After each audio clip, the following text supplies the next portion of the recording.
lo veía difícil. Sí, tenía el primer sueño de llegar a jugar en lo que es la primera división de Argentina, pero yo siempre le digo lo mismo a los chicos: enojate, fastidiá, puteá, hacé lo que quieras, pero entrená. O sea, no solamente jugó con Maradona, sino que el detalle más grande es que él era el capitán del año que Maradona debuta. Bienvenidos a Independientemente, donde independientemente de lo que ya sabemos, queremos explorar distintos mundos, redescubrir al personaje, sus facetas, sus historias, transparentar la mente de este joven jugador, joven leyenda del club. Buenas tardes con todos. Qué gusto, Pancholín, estar aquí con ustedes, con todos los que nos están viendo en este episodio número 10 de Independientemente, de referente a leyenda, con un invitado muy especial para el Independiente del Valle, Cristian Pellerano. Pelle, ¿cómo estás? Qué gusto tenerte con nosotros, una leyenda del club. ¿Qué tal? Bueno, buenas tardes para todos. Muy contento, la verdad que feliz de ser parte de este nuevo proyecto y bueno, acá a disfrutar, a charlar un poco de fútbol y sobre todo a recorrer el lindo momento con la institución. Le vamos a dar hacha, ¿Por qué le vas a dar hacha? Aguanta, oye, es la leyenda máxima del club. Pues Primero, que la hacha, yo también le quiero dar hacha. Bienvenido, antes que nada, al gran Cristian Pellerano, a Pelle. Una leyenda de Independiente del Valle. Uno puede trazar tranquilamente la historia del club en antes de Pellerano y después de Pellerano. Cuando pensábamos en este proyecto, cuando armábamos un poco toda esta parte de preproducción, de qué queremos hacer, uno de los puntos clave era invitarte al programa, conversar contigo, un poquito explorar esa mente y esa historia que has tenido como deportista, porque para jugar al fútbol hasta la edad que llegaste, Pelle, implica no solo tener una gran condición física, un conocimiento del juego en la parte táctica y cómo verse, sino también una mentalidad diferente, una mente distinta. Así que arranquemos esta conversación que tantas ganas tenemos y parece que fue a la vuelta de la esquina nada más que nos abrazábamos aquí cuando ganábamos los títulos, Pelle, y quiero comenzar por esa fiesta tan especial que fue tu despedida. Antes de eso, creo que deberías mencionar un poquito a las personas que hacen sí, posible. Claro. Está lleno de la gente que confía en nosotros. Nos emocionamos. Pero vamos a agradecer a las marcas que hacen Dele. esto posible. Realmente ya estamos en el episodio 10. Esto no sería posible sin el apoyo que nos están dando. Entonces damos un gran agradecimiento a Banco Guayaquil, a Ecuabet, a Chop Seguros, a KFC, a Pilsener y a estos deliciosos chocolates Ritter Sport. Así como esta agua, no sé si la has probado, te recomiendo. Agua San Felipe de toronja, exquisita, y con eso podemos empezar. Bueno, uno puede proyectar su historia, uno puede pensar en su carrera como jugador, seguramente cuando empezaste ahí en Atlanta, ¿no? Además, Sí. qué particularidad. Pero ¿cómo ponerle fin a una carrera? No se puede imaginar, me imagino como futbolista, creer que... ¿Tú te imaginaste este guión que parece tan perfectamente escrito de cómo se fue dando tu carrera, cómo la cerraste y un poquito recordar también esa fiesta maravillosa que vivimos acá en nuestro estadio? Pelle, bienvenido. Gracias, Andy. No, la verdad que no. Siempre digo lo mismo, sobre todo por cómo me tocó comenzar, como bien dijiste vos, ahí en Atlanta, que es la primera B de Argentina, la tercera categoría. Eso es B Metropolitana. B Metropolitana, exacto. Hoy es primera B, que lo que te digo está lo que es la primera división A, después el Nacional B y después viene la primera B. Entonces me tocó arrancar ahí, o llegar a primera ahí, porque mis divisiones inferiores las hice en River, después tuve un paso leve por All Boys, pero bueno, el equipo que me dio la posibilidad de debutar en primera división fue Atlanta. Entonces uno cuando arranca en una categoría tan abajo, quizás es difícil proyectar mucho más arriba y por ahí ver lo que después a mí me tocó vivir. Porque en ese momento, por el 2001, la visibilidad de esas categorías era muy baja. O sea, se transmitía un partido y hasta ahí por fin de semana. O sea, tenía que ser justo el partido que resalte y ahí por ahí poder verte. Y te cuento algo que me sucedió. Hubo un torneo, yo como volante central, en el año me tocó hacer 12 goles, entre tiro libre, penal y de jugada, y así todo no pude salir. Entonces en ese momento dije, si no salí ahora que hice 12 goles, no salgo más. Claro. Y bueno, y por una cosa o por la otra se fue dando que al siguiente año un entrenador que yo había tenido me pidió, que eso fue la verdad que lo que me pasó mucho en mi carrera, entrenadores que he tenido en distintos clubes anteriores, cuando por ahí iban a un lugar mejor, me pedían, y ahí es donde por ahí a mí me tocó dar muchas veces esos saltos a equipos de más jerarquía. Y bueno, entonces arrancando desde ese lugar lo veía difícil. Sí, tenía el primer sueño de llegar a jugar en lo que es la primera división de Argentina. Después, bueno, una vez que llegué por ascender con Nueva Chicago. Me acuerdo ese ascenso. Fue un ascenso, fue histórico. Además, todo lo que se vivió en el estadio en ese momento, que era un triangular en el que se definía cómo era el ascenso. Porque me acuerdo de ese momento donde Nueva Chicago pega el Exacto. salto. Nosotros, bueno, arrancamos el torneo, eran 2 torneos. El primer torneo lo gana Godoy Cruz, donde jugaba Enzo Pérez, tenía grandísimos jugadores. Lo gana Godoy Cruz. Y el segundo torneo nosotros arrancamos peleando el descenso. Primeras 5 fechas, no hemos ganado un partido. Te podés imaginar en Argentina. Claro, sí. Además, Nueva Chicago es bravo. Bravísimo. Que tiene una barra complicada. Bravísimo. Sí. Entonces te podés imaginar lo que eran las primeras 5 fechas. No ganaba tercera. nadie por todos lados. Entonces, bueno, a partir de ahí el equipo empezó a mejorar, sumar puntos, ganar, empatar. No perdíamos. Y claro, nos encontramos llegando a la última fecha, algo loco, peleándola contra Belgrano y Talleres, el torneo. La última fecha nosotros vamos a jugar a Córdoba contra Talleres, y Talleres venía primero, y nosotros y Belgrano segundos, los dos con los mismos puntos. Entonces le vamos ganando a Talleres 1-0, y faltando 15 minutos, Belgrano iba ganando, la gente de Talleres no quería que nos empaten. Porque si Talleres nos empataba, el que terminaba yendo a la final era Belgrano. Y un paréntesis, Talleres y Belgrano son clásicos. Clásico de Córdoba. Entonces, bueno, lo terminamos ganando 1-0, y por diferencia de un gol, le ganamos la segunda etapa a Belgrano. Jugamos el ascenso con Godoy Cruz, miércoles y sábado. Perdemos ese ascenso, asciende Godoy Cruz. Y terminamos de perder el sábado, y el miércoles ya jugábamos de vuelta. El repechaje. Contra el ganador, claro, de la tabla general, que había sido Belgrano. Entonces, perdimos un sábado una final, y el miércoles teníamos que estar jugando de vuelta otra. Primer tiempo, un desastre. Perdíamos 1-0, erraron un penal, dijimos chau. Segundo tiempo lo ganamos, 3-1. Nos vamos a Córdoba, y que es un estadio que a mí en lo personal también me ha ido muy bien, por lo que pasó posteriormente. Y nos íbamos ganando, creo que 1-0, nos echan al arquero, nos cobran un penal, y lo pasamos a perder 3-1. Estaba empatada la serie. Empatada la serie. El estadio explotaba, que en ese momento era el Chateau Carrera, lo que hoy es el Kempes. Y bueno, y agarramos, vamos a tiempo extra, y la verdad que ese equipo tenía una personalidad que lo había demostrado durante todo el torneo, haberse repuesto, ¿no?, de ese arranque tan malo y haberlo conseguido, que en ese tiempo extra lo pasamos por encima. Me tocó hacer un gol, el único gol que hice en Chicago, y ahí ascendimos, y eso fue lo que a mí me dio ese salto a llegar a primera división en Argentina. Hay 2 cosas, solo quiero rescatar esto que es súper importante. La primera, porque nosotros generamos aquí un poquito de reflexión para tratar de entender estos procesos mentales que viven los jugadores alrededor del fútbol. Y tú dijiste algo que a mí me queda muy marcado, y es los entrenadores con los que trabajé me llevaban a los otros proyectos. Claro. ¿Cuán importante es esa marca que dejas en los entrenadores? No solo tiene que ver seguramente con lo futbolístico. ¿Qué otras cosas influyen en esas decisiones para que un entrenador después termine decidiendo llevarlo a Pellerano a donde tenga que ir? No, yo creo que sin duda que lo futbolístico es importante, porque al final de cuentas el entrenador siempre visualiza en sus jugadores lo que él busca y lo que pretende para su equipo. Entonces siempre va a ir tras un jugador que él crea que le va a resultar mucho más fácil la adaptación, y que le va a llevar a cabo durante el juego lo que él pretende. Pero creo que más allá de eso, el profesionalismo... Los buenos hábitos. Exactamente. Sobre todo en el momento que no te toca jugar, porque a mí la mayoría de las veces me pasó eso.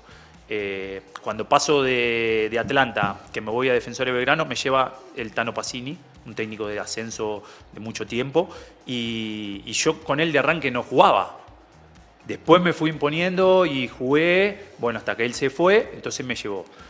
Y te pasa también acá, cuando llegas acá en tu primera etapa con Shure, es como que te costó un poco el sistema, no sé, la forma, y después te conviertes en referente. O sea, hay una rebeldía Sí, también ahí de tu lado. Totalmente. Anterior a eso, el Turco Mohamed también me sucede igual. O sea, yo lo tengo en Colón, no termino jugando, paso a Independiente, él llega a Independiente y no arranco jugando. Es más, la Sudamericana 2010, yo no pude jugar ni un minuto, fui al banco de suplente, pero no lo he jugado, la que ganamos con Independiente de Avellaneda. Y posterior a eso, él me empieza a poner y cuando él se va a México, pide a Cristian Pellerano. Entonces, sin duda que más allá de lo que te decía, ¿no? El hecho de lo que el entrenador puede llegar a ver en el futbolista que dentro del campo lo va a ayudar, creo que el día a día, lo que bien decís vos, los hábitos, la entrenabilidad, el compromiso, el saber cómo se porta ese jugador en el momento que por ahí no le va a tocar jugar, porque es el momento más difícil del futbolista. Y yo soy de los que entiendo... Ahí se le mide, ¿no? Sí, yo muchas veces entiendo al futbolista cuando está enojado, que está con esa cara de fastidio, pero yo siempre le digo lo mismo a los chicos: enojate, fastidiá, puteá, haz lo que quiera, pero entrená. Entrená, o sea, no... Cualquier rato llega tu momento, cualquier Totalmente. rato la vas a Enojate, tener. pero entrená. No te enojes si te quedes parado, porque no, ahí es donde vos perdés. Ya. Porque en el momento que te va a tocar... Transforma ese enojo en Exacto. el combustible que te Exacto. permita ganar la Exacto. titularidad. Totalmente. Tú vienes de una familia futbolera. Dinastía. Hay linaje ahí. Sí, y ¿cómo era? Porque tu papá jugó en un equipo histórico ahora ya, y jugó con un jugador histórico. Sí, totalmente. ¿Cómo era esa presión de ser el hijo de y dar tus propios pasos? O sea, ¿cómo fuiste convirtiendo esa presión de... O sea, primero eres hijo de futbolista que puedes irle acompañando y puedes ir haciendo tu propio camino, pero siempre hay esa presión de soy el hijo de... Sí, bueno, yo creo que, bueno, mi papá en Argentina... Jugó con Maradona, ¿no? Ni hablar, o sea, no solamente jugó con Maradona, sino que el detalle más grande es que él era el capitán del año que Maradona debuta. O sea, yo creo que eso es más determinante, Obvio, digamos, wow. ¿no? que el hecho de por ahí haber compartido plantel. Y que después, posteriormente, para no irme a la pregunta que me haces, él trabajó en su cuerpo técnico, tanto en Mandillú como en Racing, cuando Maradona fue entrenador. Él en ese momento era lo que viene a ser hoy un auxiliar segundo, pero como anteriormente no había tanta... Loco, esa no sabía. Sí. Qué buena anécdota. Sí, no había tanta televisación y eso. Él era lo que llamaba el vedor. O sea que está en los genes de eso de sacar cracks y llevarlos a primera. Y... Bueno, y entonces... Creo que se subía a los árboles a ver a los rivales. No. Yo en ese momento lo acompañaba mucho y era donde conocí todas las canchas de Argentina. Por ejemplo, no sé, nosotros ahora jugamos con Emelec y íbamos con mi papá a ver el partido de Emelec técnico universitario. Ah, te ibas a los partidos Exacto. antes. Entonces íbamos al partido anterior, al lugar donde sea, si nos tocaba Rosario, a Rosario, y así me conocí todas las canchas de la Argentina por acompañarlo a él, y él anotaba todo en una hoja, lo que veía del rival, y eso era lo que después presentaba, y bueno, y en base a eso después decidían qué hacer, qué no hacer, y lo que te decía, por ahí él jugó en River, salió de River, y después quizás no hizo tanta carrera en Argentina, más allá de que tuvo mucho tiempo en River, en Argentino Junior, después fue a Uruguay, jugó acá en el Cuenca, sí. Entonces sí es conocido, pero quizá no me quiero poner en el lugar de, no sé, el hijo de Agüero, por ejemplo, ¿me explico? Entonces teníamos y no tanto esa presión. Y la verdad que siempre lo llevamos bien, y como siempre fuimos amantes del fútbol desde chiquito, desde los 4 años que íbamos a jugar a la plaza, estábamos en la calle o en el club de Babi donde nos criamos, que es el Estrella Maldonado, que eso es lo que había mucho antes en Argentina, los clubes de los barrios, ¿no? Donde muchos futbolistas iban ahí y de ahí te llevaban a los clubes de primera. O sea, Estrella Maldonado tenía un convenio con River. Entonces los jugadores que ellos veían ya tenían una prueba en River asegurada. Parque Chas, lo mismo. ¿Parque era con Argentinos? ¿Cómo? ¿Parque era con River o con Parque Argentinos? Argentino Junior. Y de ahí salieron gran parte de los talentos. La mayoría. Claro. La mayoría. Pelle, ahí me queda algo resonando alrededor de esta historia con tu padre. Porque si uno de muy chico tiene a un padre que fue jugador de fútbol, pero que además tiene un cargo como analista, porque para ser analista tienes que entender la parte táctica, los movimientos. ¿Ya desde pequeño ibas chupando ese conocimiento? Sí, de toda la vida. Yo a los 13 años, lo que contaba anteriormente del club de Babi, se juega empezás a los 4 años, pero la competitividad en ese torneo son de 6 a 12. Esos 6 años se juega en un torneo que se llamaba FAFI, que es donde jugaba Parque Chas, de Juventud de Bote, Estrella Maldonado, muchos equipos que de ahí salían muchos jugadores que después fueron... Solo para que la gente lo profesionales. entienda, tal vez nuestra generación, era lo que jugaban los cebollitas. Sí, ¿no? Exacto. Era lo que jugaban los cebollitas, ese fútbol De Babi, de Babi. con El piso duro. En el de programa piso duro. anterior me decían, viejo, qué bestia, los cebollitas. No, ya estamos va". viejos, loco. El resto de las generaciones, las Está nuevas generaciones joven. ya no saben lo que es los Está cebollitas. joven el señor, tiene mi edad, está jovencito. Exactamente. ¿En qué momento dices o tomas la decisión de ya voy a ser futbolista profesional? ¿En qué momento te das cuenta o cómo fue? O sea, yo la verdad que siempre tuve el deseo de ser futbolista Desde profesional. pequeño ya Sí, tenías en sí, mente. siempre me encantó, siempre viví por y para el fútbol, pero después me fueron pasando muchas cosas a lo largo de mi juventud que siempre fueron condicionantes. Yo a los 12 años perdí a mi mamá, entonces ya mi vida personal fue distinta. O sea, yo me tuve que ir a vivir a la casa de mi tía. Mi hermano Hernán, que también llegó y hizo la carrera que hizo, fue a vivir a la casa de otro tía. Mi hermano más grande, Daniel, vivía con un primo. Entonces ya ahí nos separamos. Y nosotros siempre lo hablamos, que podría haber sido mucho más simple o mucho más fácil habernos descarrilado de la vida. Porque en cualquier momento o cualquier situación venía... Más en una adversidad como esta. Claro, estabas con la cabeza en otro lado, estabas en otro, Totalmente. en un ambiente totalmente no propio, sino... Exacto, totalmente. Y desde lo futbolístico me toca quedar libre de River, voy a este paso que te decía anteriormente por All Boys y no me gustaba las formas de manejarse que había en esas divisiones inferiores, porque el entrenador no iba a las prácticas, citaba por teléfono, entonces llegó un momento que dije, no, así no es.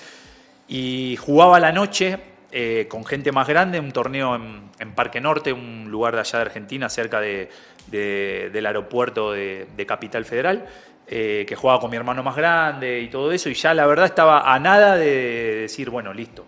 Y en ese equipo donde yo jugaba conmigo a una persona que yo la conozco desde muy chiquito, que era del club Estrella Maldonado también, Fabián Castro, ídolo de Atlanta, que él, junto con Luis Maraboto, otro jugador del Atlanta, iban a agarrar las divisiones inferiores del club. Entonces me dijeron, mirá, vamos a agarrar las divisiones inferiores, las vamos a organizar bien, porque era difícil en ese año que un equipo de primera vez, las divisiones inferiores estén ordenadas. Vamos a agarrar el equipo y queremos que venga, queremos que te sumes, que esto, que lo otro, que queremos que vos... Y agarré y, como digo siempre, fue mi último cartucho, no tenía más. Claro. Iba, El pagaba último 20, intento. 20 pesos mensuales para que todos pagamos 20 pesos. En para... esa fortuna, en ese momento los 20 pesos eran una fortuna. Sí, No, claro. No es como ahora. Exactamente, 20 pesos cada jugador, ¿para qué? Para que toda esa estructura que querían hacer ellos en inferiores, poder llevarla a cabo, porque Qué el loco. club desde los altos mandos no bajaba a las divisiones inferiores Qué locura. materiales o cosas como para poder resolverlo. Y ellos desde ese lugar fueron formando algo en la institución que a posterior les fue dando mucho rédito porque han salido muchos chicos de esa camada. Y bueno, y ahí fue donde arranqué, digamos, donde arranqué ese paso a ser profesional. En esa línea cronológica que nos hemos ido moviendo un poquito, ¿te acuerdas de tu debut profesional? El día Sí. de tu debut profesional, ¿cómo fue? Mirá, mi debut me toca ir a la cancha de Almirante Brown junto... Otro equipo con una barra brava. Durísima. Sí. Encima en ese momento Atlanta había formado un Dream Team de la categoría. O sea, el club había invertido y había traído todo lo que habían sido los mejores jugadores de la primera B de esa época, lo mejor, algunos jugadores del Nacional B. Se habían armado un Dream Team y no tuvieron la suerte de arrancar bien y les iba mal. El entrenador sale, suben los de divisiones inferiores, que eran Fabián Castro y Luis Maraboto, y el club en ese momento estaba difícil con la gente, y bueno, y en ese momento suben ellos, y a mí y a dos compañeros más, me llaman por teléfono, no me lo olvido más, yo estaba comiendo en la casa de mi tía un mediodía, me llaman por teléfono, mañana queremos que a la mañana te vayas a presentar con el equipo de primera. Se me pone la piel de gallina todavía. Y bueno. ¿Cuántos años tenías de ahí, Pelle? 17, 18, sí, 17, 18. Queremos que te presentes mañana con el primer equipo, listo. Bueno, y ahí empecé. lógicamente, banco de suplente, y me toca entrar con Almirante Brown, perdimos 1-0 ahí en Isidro Casanova, y fueron los primeros minutos míos en primera. Había jugado en reserva un año anterior, ahí en Atlanta, contra Colegiales. Tampoco se jugaba mucho la reserva porque no había mucha organización en ese aspecto, entonces a veces se jugaba, a veces no, y me tocó jugar en reserva contra Colegiales, pero el debut oficial en primera en Atlanta fue contra Almirante Brown. Y ahí viene la pregunta cliché, que muchas veces se repite, pero es importante porque queremos conocer cómo es ese proceso. Rituales, los rituales de siempre, las cábalas. ¿Te raparon o no te raparon? Las horas de sueño o no de sueño, o pensar, bueno, voy a tratar de hacer la jugada diferente, o no, hoy día no me voy a complicar y voy a hacerla simple. ¿Cómo procesar todas esas cosas para ese momento especial? Yo creo que era, o sea, tanta la emoción o no, el deseo que tenía de que llegue ese momento, por todo lo que te decía anteriormente que me había tocado pasar. Claro, la remaste. Entonces, creo que los nervios y el deseo de ese momento, entré, y si vos me decís qué pasó en el partido, capaz que ni me acuerdo. Y es muy probable. Claro. O sea, me acuerdo del haber entrado y ya después si vos me decís, hubo alguna situación, algo, no me acuerdo de nada. Pero ¿y el grupo qué te hizo? O sea, llegaste al grupo, vamos a raparle, vamos, no sé. O sea, ¿hay esos procesos en Argentina también? Sí. Es más, imagínate que yo me terminé cortando, porque ahí lo que te hacían, te cortaban el pelo, te afeitaban la cabeza, pero no el ras, te dejaban los huecos, los huequitos, y no te daban la maquinita nunca más. Porque en esa época todavía era bastante duro el hecho de subir a primera. Yo la verdad que me ha tocado tener la suerte de compartir con gente de experiencia ese momento, grandísimas personas, que me han enseñado mucho, y en el proceso que después también me tocó seguir jugando ahí en Atlanta, he aprendido mucho de los capitanes que he tenido en ese grupo. Y fue hasta mi último día de futbolista profesional, que esos ejemplos los he llevado a cabo con los chicos, tanto acá como cuando me tocó ser capitán en México también. Sí, me raparon y imagínate, éramos 2 chicos que habíamos debutado, nos terminamos cortando el pelo con cuchillo. No. Sí, para llegar Para las mechas, para que llegado. baje al día del partido, que no sea tan... O sea, si ven esa carita es producto del debut. Exacto. Productor, búsquese esa Exactamente. foto. Es así. Y después, bueno, hasta que me liberaron, fui a la peluquería y bueno, y listo, pero sí, esos rituales eran Fuertes. eran fuertes, sí, Claro, sí, impacto. sí, eran distintos, era otra época. Otra época. El sí. fútbol argentino en ese momento era una liga donde evidentemente, como siempre, han salido un montón de jugadores, pero era una liga mucho más quizá fuerte, mucho más competitiva que la liga de hoy. Yo me acuerdo, tenía referentes en todos los equipos. Los grandes jugadores de Boca, los grandes jugadores de River, Es que de no Racing, salía. de Independiente. O no salían salían- menos. o no salían tanto El fútbol como no tenía ahora, la que- dinámica que tiene hoy. Antes de que el juez nos lleve al minuto de hidratación, vamos avanzando un poquito en este recorrido de tu carrera, Pelle. Y empiezan a llegar también las oportunidades, ya debutaste en Atlanta, un equipo muy particular que además también quería mencionarlo, es de la comunidad judía de Buenos Aires, un equipo increíble, después Nueva Chicago. ¿Y qué se viene? Ya se venía el fútbol grande, se venía el fútbol de primera división. ¿Cómo fue esa transición hasta llegar, por ejemplo, a Racing? ¿Cómo fue todo eso, Pelle? Bueno, lo que te decía anteriormente, ¿no? Les comentaba, haciendo con Chicago, tenemos la suerte y no sé si la suerte, lo merecimos, ascender con Chicago a primera división. Y bueno, yo los juego los primeros 6 meses en primera con Chicago, me toca convertir 4 goles en ese torneo. ¿Ahí 2 jugabas de volante tapón o jugabas más suelto? Eras- 5. Era No, 5. 5, sí, jugaba de 5.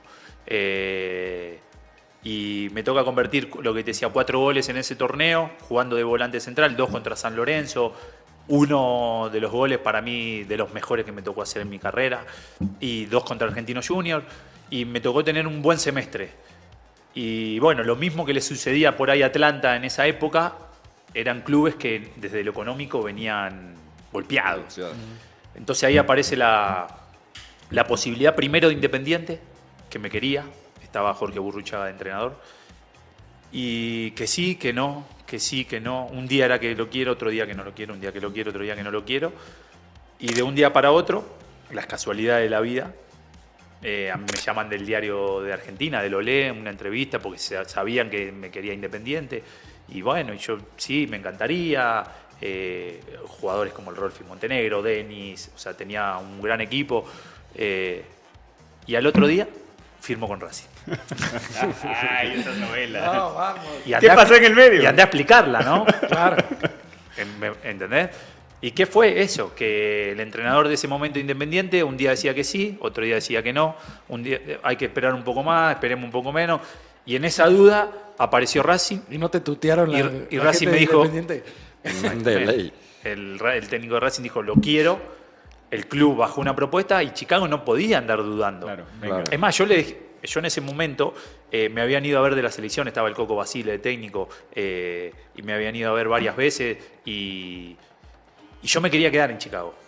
Yo le decía a los directivos, prefiero quedarme porque yo sé que estando acá, Voy a sin jugar. cambiar, no voy a ir a un lugar distinto hasta que me adapto y no sé cómo me va a ir y yo sé que acá voy a tener la chance de ir a la selección y de acá a fin de año por ahí va a salir algo mejor y no, La Plata necesitamos ahora. Bueno, me tuve que ir. Y me fui a Racing. Se terminó dando todo rápido y terminé firmando en Racing, pero la realidad es que en ese momento el entrenador Independiente no estaba convencido de llevarme. Claro, pero eso estaba así, ¿no? Entonces, Sí, uno por más ganas o deseo que tenga de ir, si el entrenador no te termina confirmando y el club no está en esa misma línea, no puedes hacer nada. Por eso me habían llamado y todo, o sea, porque era algo que iba muy avanzado. Pero ya te odian los de Independiente porque te vas a Racing. Exactamente. ¿Cómo vas de Racing a Independiente?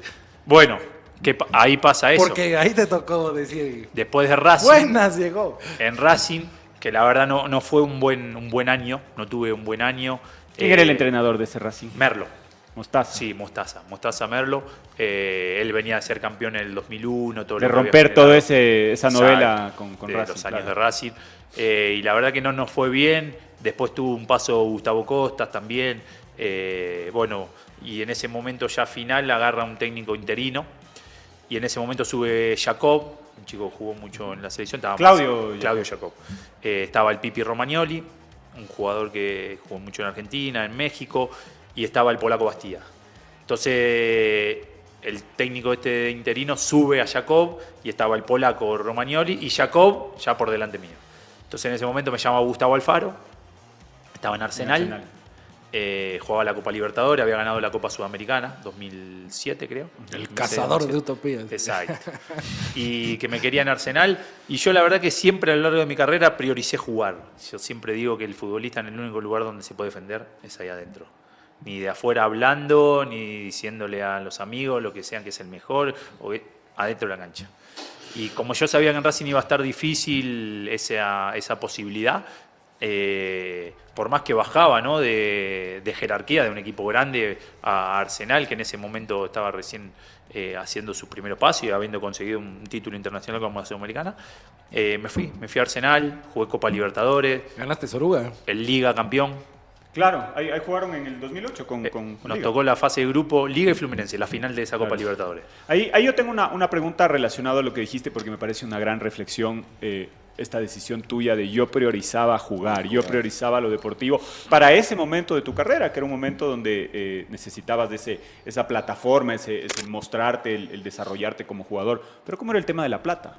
Porque muchas veces la plata, en el caso del fútbol, hay mucho dinero alrededor. ¿Cómo es eso? Primero, ¿quién te asesoraba? ¿Quién trabajaba contigo? ¿Y cómo era el tema de decidir, ok, seguramente en Racing gano esto, en Arsenal voy a... ¿Cómo era ese momento mentalmente? Yo creo que igual en ese momento no había tanta diferencia económica por ahí a lo que por ahí se maneja hoy en el fútbol. Creo que en ese momento sí se podía ganar bien, pero no era por ahí la bestialidad de que... Claro, ves hoy ganan millones los jugadores. Claro, hoy ves que por nada te traspasan en, no sé, una barbaridad de millones de dólares. Y mucho más, o sea, ya desde cualquier categoría, hoy en Argentina, de la misma categoría que donde yo comencé, por ahí venden futbolistas en 2 millones de dólares, y antes era imposible pensar en esas cosas. Antes era conitos y balones. Totalmente. Claro, Sí. pero indumentaria para... Sí. Bueno, yo termino quedando libre en ese Atlanta. ¿Por cuántos conitos y $10.000 cuántos balones? $10.000. Y lo ponen, es una historia también que es linda para Cuente. contar. Lo termina pagando un amigo con otro socio. Unos amigos tuyos. Exacto, de mi hermano más grande, que siempre fue De Dani. el de Dani, que siempre fue el que me manejó a lo largo de mi carrera. Siempre te acompañó Dani. Sí, siempre, siempre. Y él consigue a esta gente que el club había pedido ese monto y esta persona, este amigo nuestro, siempre le gustó como yo jugaba. Y confió y dijo, bueno, voy. Y pusieron esa plata y gracias a Dios Te después liberaron. salió, me liberaron de ahí. Imagínate, no salí haciendo 12 goles en un Claro. año y me terminé yendo por un valor quizás muchísimo menor de lo que podía haber Te sido. en libera ese del momento. club, pero tenías una presión de tengo que cumplir la alpana. Porque... Bueno, Pero creían ¿viste? en él, o sea, te dieron ese sí, bono de sí, confianza. sí, totalmente. Y después, por suerte, bueno, me fue bien. Fuimos a Chicago me compra. ¿Ya les a, devolviste la plata? a ellos, no, ellos eran los dueños del pase. Ellos Exacto, negociaron el tema. Exacto. Ah, bien. Entonces ahí ya ellos empezaron a recibir. Después de Chicago me venden a Racing y ellos todavía tenían un porcentaje, así que verdaderamente desde ese lado me porté bien. Usted tiene que mandarnos a minuto de hidratación esta Está buenísima charla, la conversación, riquísima no esta quiero. conversación futbolera Pero bueno. con la leyenda Cristian Pellerano. Ya se vienen los demás temas del viaje a México, la llegada al Ecuador y demás. Dele. Vamos, minuto 25 de hidratación. Gracias a Agua San Felipe. Agradecemos nuevamente a las marcas que nos están haciendo posible. Minuto 30, me dicen ahí de producción, bravísimo el Darío para variar. Árbitro. Pero Vamos. vamos a agradecer La a las largue. marcas. Banco Guayaquil, Ecuabet, Chop Seguros, KFC, Pilsener y los deliciosos chocolates Ritter Sport. No los dejen de probar porque realmente están buenísimos. Estén atentos a nuestras redes sociales, participen, interactúen porque estamos realmente moviendo un montón de premios y sería muy chévere que participen con nosotros. Pancho, creo que tienes algo que decir. Tengo que decirles que si quieren vestir como nosotros y quieren verse bonito. ¿Como el vos o como ustedes? No, nosotros. Ah, ya. Nosotros, el boss ya Esa está. no la dieron. Esa está en otro nivel. Esa no la dieron. Si a quieren nosotros. vestirse como nosotros, vayan al IDB Fan Shop, compren la indumentaria oficial de Independiente del Valle. Tenemos de todo para todos, así que pueden encontrarnos en el San Luis Shopping o en los días de partido, vengan al estadio y compren acá. Perfecto.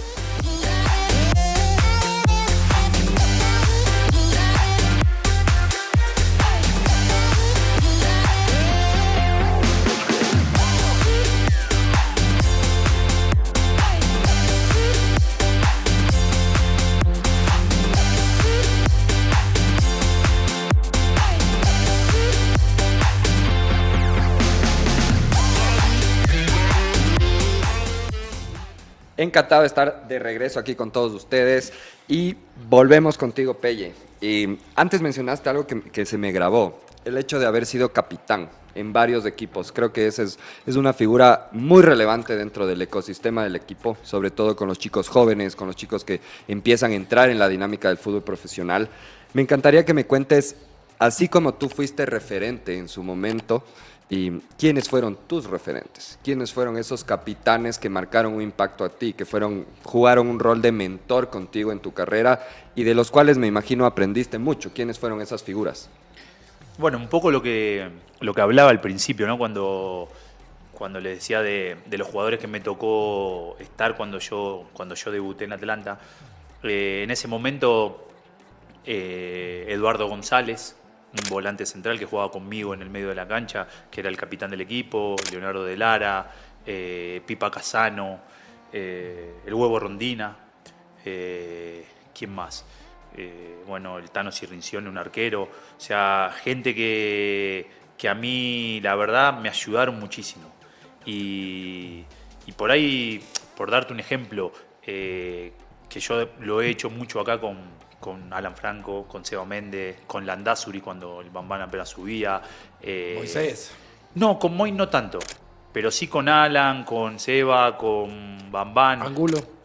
Marco. Con Marquito no, pero esto es lo que te quería explicar. Ellos, cuando se iban a reunir con los directivos, me llevaban. Decían, vení, escuchá y aprendé, porque el día de mañana te va a tocar Te a va a vos. tocar. Y entonces vas a saber de qué se trata, vivir. Si se te ocurre algo que vos veas que es productivo para decirlo, vení, lo decís, no hay ningún problema. Pero lo más importante es que aprendas y escuches y sepas cómo es la situación, cómo se manejarlo, maneja, cómo conversar. la situación que sea, premio, lo que sea. Y eso me quedó a mí grabadísimo y es lo que te decía. A Alan muchas veces, Alan, vení. Íbamos con Santi, con los que estaban en ese momento, creo que estaba Andy a veces también, o Seba, o Bambán, escuchen. Moy, creo que también lo hemos llevado alguna que otra vez, a Moy Ramírez. Escuchen, aprendan, porque seguramente el día de mañana Les va a tocar. seguramente les va a tocar. Y uno sabe quién Ya tiene las esa cualidades personalidad para como estar para... ahí. Exacto. Claro. Y no significa que sea un gran jugador. La personalidad esa... Alan Franco para mí es un chico que desde que yo llegué acá, él recién empezaba, o sea, estaba en el primer equipo, pero... Y su mentalidad fue lo que lo impuso. Solo una anécdota ahí que me parece Crack. súper importante y rescatable de esta discusión es cuando tú llegas en el 2018, el Independiente tenía en esa línea de sucesión, en primera línea de los jugadores que venían desde las divisiones formativas del primer equipo, a otros jugadores. Alan Franco quizá estaba en una tercera o cuarta fila. Sí. Y esos otros chicos, que son grandísimos jugadores, están en otros clubes ahora del país. Pero a mí me quedó grabado algo mucho que lo decía el entrenador de ese momento y después también se replicó con otros entrenadores, que lo valoran mucho y cuando la gente sale a criticar a Alan Franco, yo soy uno de esos defensores, no, pero mira, etcétera, etcétera, etcétera. Que es un chico que tiene mentalidad europea, que es un chico que tiene otro nivel de comprensión, primero del juego y después Brillante de en las el campo. otras cosas. Y hay que analizarle un poquito también, porque Alan estaba en la selección, ¿ya? En la selección sub-17, él venía y él era uno de los titulares y se rompe la rodilla. Entonces, eso también retrasó muchísimo el proceso de él, porque obviamente le ganaron el puesto los que venían en la línea, y es lo que dice Andy.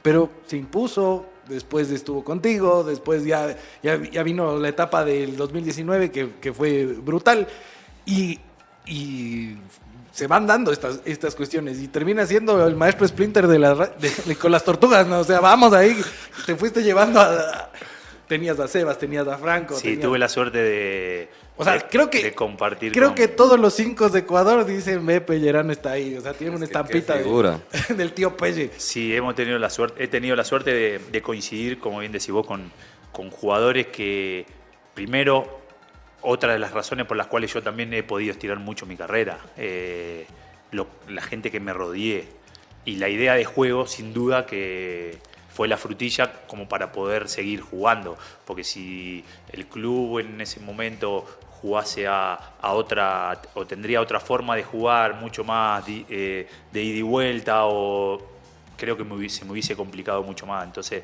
el hecho de ser un equipo muy protagonista desde la posesión y dominar el partido desde ese lugar, yo desde mi trayectoria, por ahí la inteligencia dentro del campo de juego, y con los chicos que tenía alrededor, me facilitó todo como para seguir jugando. Compactemos un poco tu historia futbolística y lleguemos al momento clave. O sea, tienes 36 años, estás en el 2018, llega una llamada de Ecuador y de un club que venía siendo protagonista porque tuvo una Libertadores, sí. estuvo peleando Libertadores, pero que no sonaba tanto.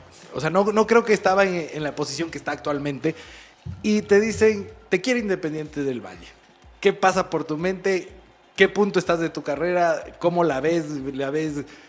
No sé, ¿estás pensando en retiro? ¿Estás pensando en quiero seguir jugando? ¿Quiero ponerme nuevos retos? ¿Cómo le ves al Independiente en ese momento de tu vida? Perdón, pero para las personas que nos están viendo, compactemos pero expliquemos. Entonces, pasaste Racing, Independiente.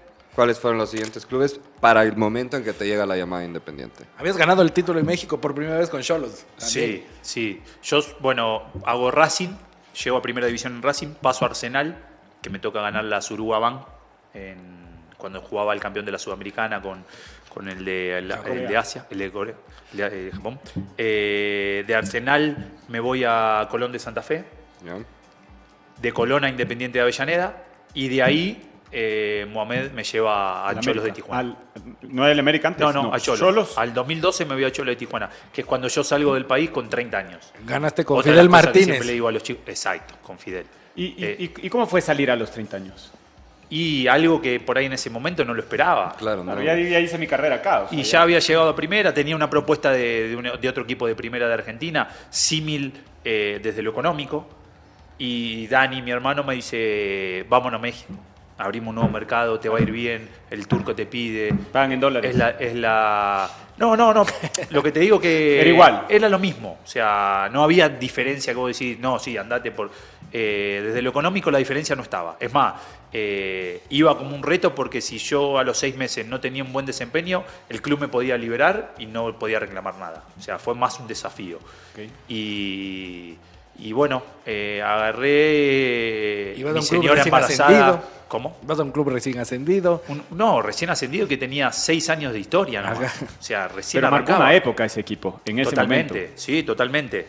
Mi señora Fernanda embarazada de mi segunda hija de 7 meses. O sea, había un montón de situaciones Claro, un que... momento de cambio. Claro, me voy, no, tengo acá, la nena va a nacer. Bueno, andate, fíjate, si hay un médico que vos consideres, voy para allá, si no, lo tengo acá. Bueno, lo que normalmente o a muchos futbolistas le puede pasar. Yo tuve la suerte de que encontramos el médico, pudo viajar y ahí me voy a Tijuana. Llego y en los primeros 6 meses somos campeones. Con Mohamed, con Javier. Javier era el capitán del equipo, Andolfi.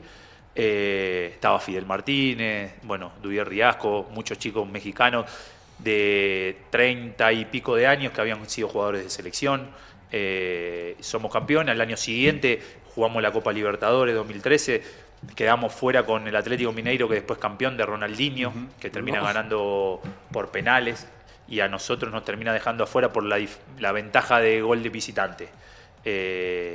Y bueno, un semestre, 2 años y medio, 3 en Tijuana muy bueno. Mohamed me pide para el América, Tijuana no me vende, Mohamed se va del América, me lleva al América. Con Matosas, uruguayo Matosas de técnico. Gustavo Matosas. Estoy 1 año en el América, 8 meses, y de ahí paso a otro equipo de primera división, Morelia, que estaba peleando el descenso, y es un entrenador de los que te decía al principio que era de los de idea de Que jugar. tenía un modelo de juego similar al de Sí, Independiente. sí, le gustaba mucho lo que era la posesión, jugar, quizás no tan detallista como hablamos como Miguel Ángel, pero sí que le encantaba lo que era Posesión. dominar el juego en base a la tenencia de la pelota. Y jugábamos muy bien. Y nos fue muy bien ese año. El club me quiere comprar, unos problemas.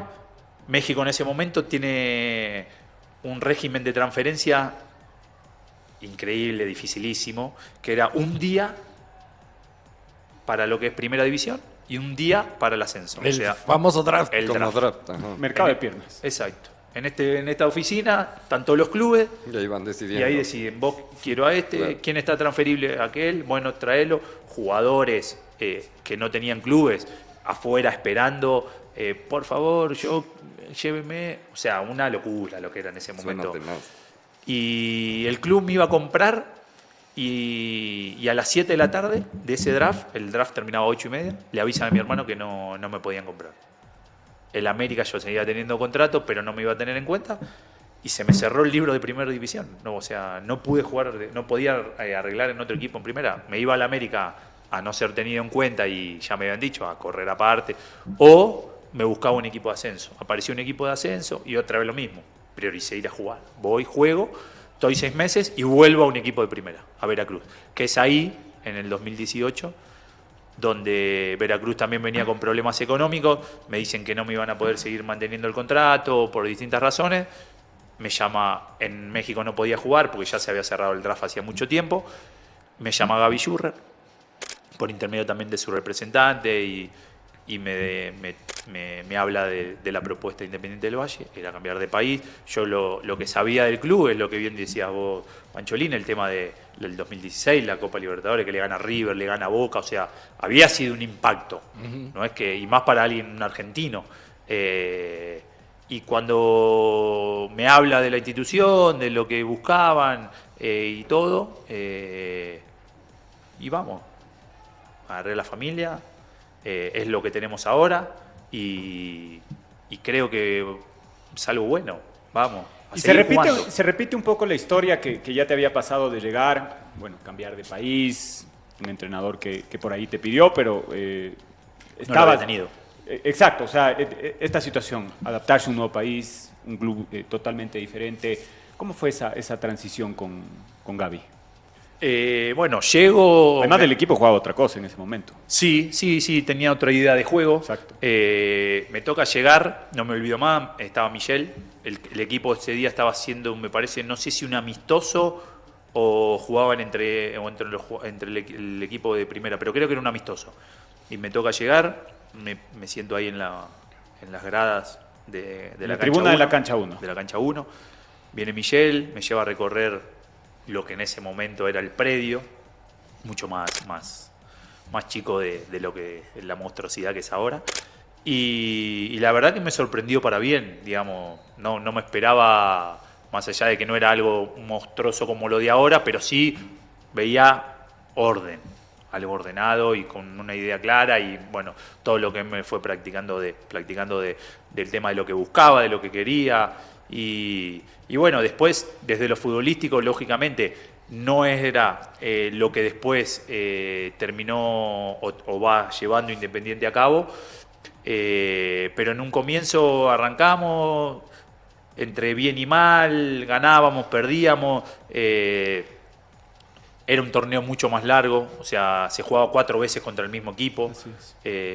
Entonces, desde ese lugar también era un poco complejo porque ya el conocimiento con los rivales era mucho mayor. Y bueno, en ese momento, en el final de lo que es la etapa de Gaby Schurrer, a mí ya me toca salir del equipo porque verdaderamente había chicos que lo estaban haciendo mejor. Estaba Seba Méndez, estaba Alan, que lo que hablábamos anteriormente, se impuso en lo que es Primera División, estaba Gonzalito Plata, había aparecido también Steven Plaza, claro, entonces en esa zona normalmente jugaban ellos 3. Estaba Kenner Arce, que también por momentos jugaba, y Cachorrito, o sea, y bueno, y en ese momento después Gaby se va, y llegan los hermanos Rescalvo. El club fue construyendo esta identidad de juego en el equipo profesional, en las divisiones formativas estaba mucho más claro, habían traído toda la metodología prácticamente de Europa, de lo que pasaba con la Academia Spire, de la metodología con Roberto Lave un poco antes, Miguel Ángel ya había venido al club también a trabajar en divisiones formativas, pero ¿cuáles son las claves para ir encontrando ese modelo de juego que terminó con todo el éxito de Independiente, que lo conversamos un poco fuera de micrófonos, pero que nos cuentes de tu perspectiva desde ese cambio de Gaby Schurrer a lo que fue pasando hasta encontrarnos con Miguel Ángel? A ver, muchachos, vamos a hacer una pausa y vamos a agradecer a quienes hacen posible este programa. Gracias a Banco de Guayaquil, Equabet, Chop Seguros, KFC, Pilsener, Ritter Sport y San Felipe.